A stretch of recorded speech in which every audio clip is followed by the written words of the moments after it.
Alright, welcome back to another video on Kaiju No the game. So today we'll be taking a look at the brand new trailer for Jura Igarashi. The trailer just dropped a few hours ago. We'll be taking a look at her kit and we'll be seeing her in action here. There's also been a lot of content lately and more content rolling out in the next few days. And I'll update you guys on that as well at the end of the video. So before I get started, if you're new to the channel and you like watching Kaiju No content, please like the video and subscribe to the channel. Alright, let's get started. So first things off, she's a support character, which is really a surprise. Honestly, I was expecting her to be an attacker, considering we just got Harichi, and then we got Wang for rerun. So getting her as a support character was quite the surprise. Also, she is a blunt and fire character. I'm cool with the fire, but I feel like we have too many blunt characters, but it's all good. But what is interesting is that she's the first support character that is not shot. Obviously, we've had a lot of support characters in the past, and they've all been shot. Shot slash, shot lightning, just tons of different combinations. So this is the first support character, I believe, that's not a shot character, which is quite interesting. But anywho, let's get started here. So her normal attack is an ST attack, does blunt damage. Her combat skill is a blast attack. Before attacking, applies hot blood to all allies, deals blunt and fire damage. Her ultimate is a blast attack as well, deals blunt and fire damage. After attacking, has a chance to apply burn to the target. Her passive skill, after activating normal attack, applies an effective hit rate buff to all allies. After activating ultimate, applies afterburn to the target. Afterburn. When the target takes DOT triggers, one additional instance of DOT equal to a fixed percentage of the total DOT the target is currently receiving. So that's really interesting, and we'll see more details for that in a second. And her follow-up skill is an SC attack, deals blunt and fire damage. So, I don't know, seems like a pretty good character. I'm definitely glad we're getting blast attacks here. So many support characters these days are ST, and that's what I love about Harichi, is that his ultimate does damage and that it is a AoE attack. So having blast attack on here is really nice.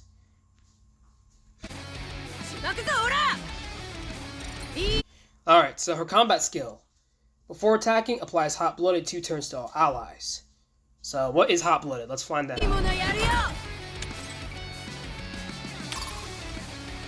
Alright, hot blooded impact. Deals blunt and fire damage equal to 87% of this unit's attack to a single kaiju and the adjacent kaiju. Okay. And 87% does not look like a lot, but again, she is a support character, so her main thing is not attacking, it's supporting.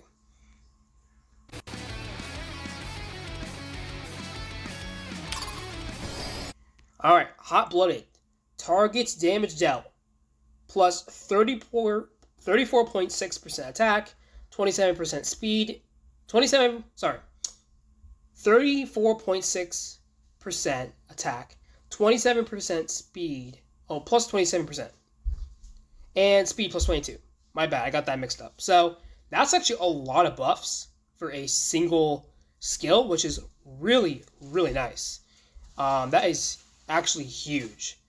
And obviously this is maxed, so I'm assuming maxed in this instance is full dupes, so 6 dupes, and of course, level 100 character. So that's really nice.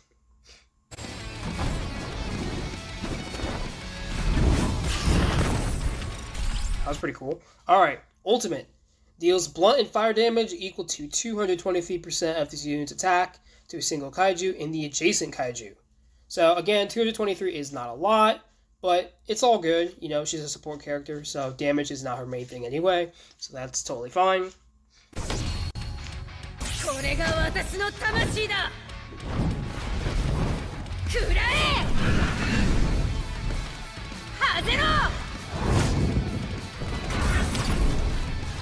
Well, okay. After attacking, has a 65% base chance to apply burn 3 turns to the target. So, I believe, based off of this, and obviously we'll find out more through the video, but I'm pretty sure she's going to be another DOT character, which is really, really nice. Obviously, Wang is a DOT support character as well, but it looks like she's going to be one as well, which is really, really nice.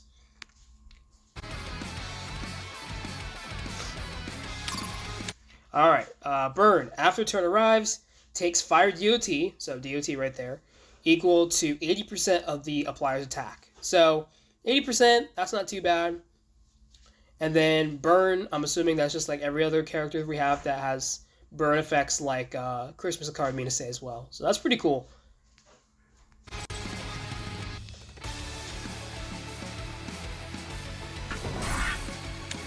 There's the damage from Burn, so it's not a ton, but of course that's not pairing other characters like Wang or Hoshina or any other characters that apply status ailments. If you combine all the status ailments, it will do a lot more, and we'll find that out later in the video as well.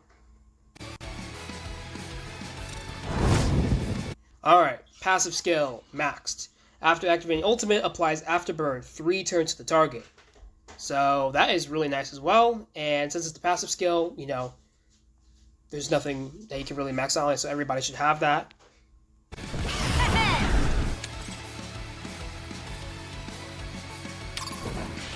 Alright, passive skill, Commanding Grit, Afterburn. When target takes DOT triggers, 1 additional instance of DOT equal to 44% of the total DOT the target is currently receiving. So I believe that means after all the status ailments hit a certain kaiju, whatever 44% of that is the additional you get. So right there, the orange is the regular burn effect, and then the Commanding Grit is the dark red one right there. So that's actually really cool. So that is a lot of multipliers. That is really huge, especially if you're running a full DOT team. As you can see right there, Afterburn and Burn. Afterburn. Damage is calculated from the total DOT of currently applied. So there we go. As you can see, there is a ton right there. And then you can see 5,266 looks to be about 40% of whatever that is right there.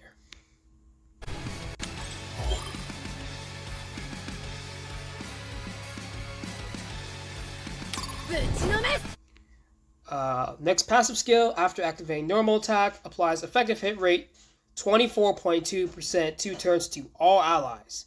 So that is really nice. So it seems like with this, she will be a universal support character. Obviously, she will do better with characters that can apply status ailments, but it seems like she'll be able to support everyone, which is really nice, which is the biggest issue I have with Wang.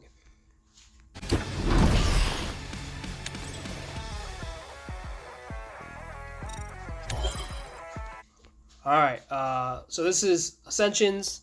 We're not going to look at that, pay much attention to that, because let's be honest, like, since the character is free, you probably won't be trying to get dupes on her, but if you do, the first dupe is Infectious Zeal, after effect multiplier, after burn effect multiplier, plus 40.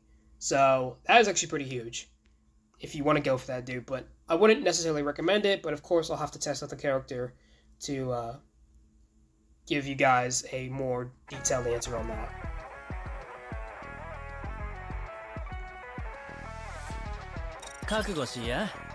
Alright, Ascension number 2, at the start of the wave, applies Afterburn, 3 turns, that is the same as the passive skill to all kaiju. So that is pretty nice. That is really, really good. Alright.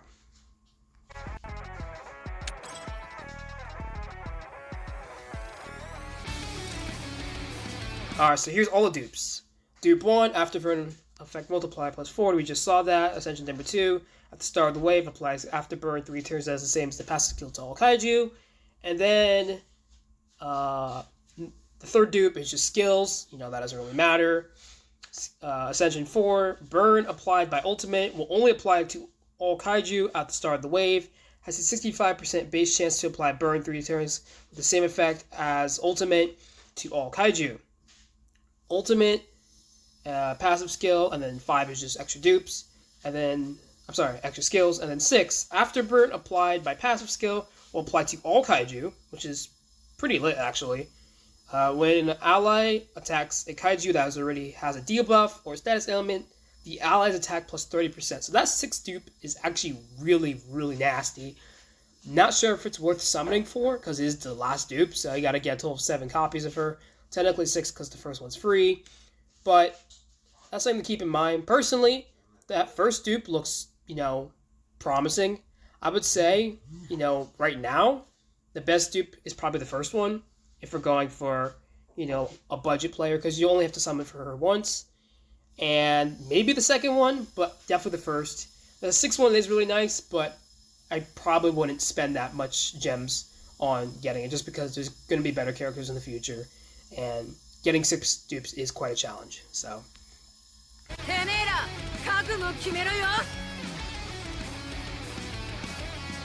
then we have additional passive skills. After the turn arrives, this unit's ultimate gauge plus 15.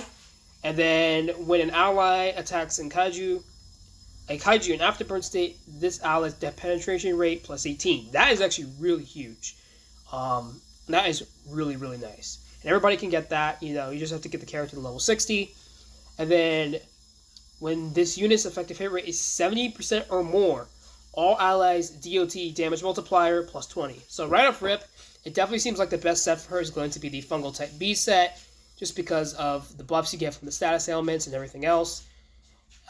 Since she's a DOT character, I really wouldn't recommend having any other set on her, just because Fungal B just performs the best for this character and all status ailment characters like her. So that's pretty much it.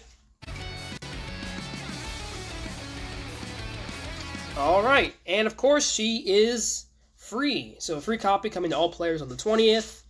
And she is a limited character, which is really interesting. She's free, but she's also limited. I don't know exactly how that works, but it's all good. I guess her weapon won't be free, which means you'll have to summon for her anyways. That's kind of interesting. So you get a free copy, but her weapon's not free, which means you still have to summon on her banner. I don't know. But anywho, that's it for her. And then when it comes to content, we're getting some more content in the next few days. Obviously, we have the special event coming for her, and that will give us some gems and stuff for her. We're also getting her sister on the 20th as well. She is a 4-star character. I believe she'll be available in her banner as well, with the same normal rates as usual. And then on the 23rd, we're getting Total War, which is really nice, for more gems and more Unipart resources. And then on the 28th, we are getting a new enhancement feature and new training. I believe that is for buffs for old characters, which is actually huge, because old characters are really lacking in the game. And this is really nice for new players who don't have a lot of gems, or free-to-play players who don't want to spend a bunch of money on the game, or any money on the game. Being able to buff up those old characters to get some use out of them is really, really nice. And then lastly, on Friday, which is going to be May 1st, Friday, May 1st, we're getting another chapter 11, obviously, and we're getting a new Fierce Battle limited area. So that's pretty nice. We got a lot of content rolling out. And of course, on the 20th, we also get Akari Mitase as well. So a lot of characters to summon for, a lot of gems to spend if you like summoning for stuff.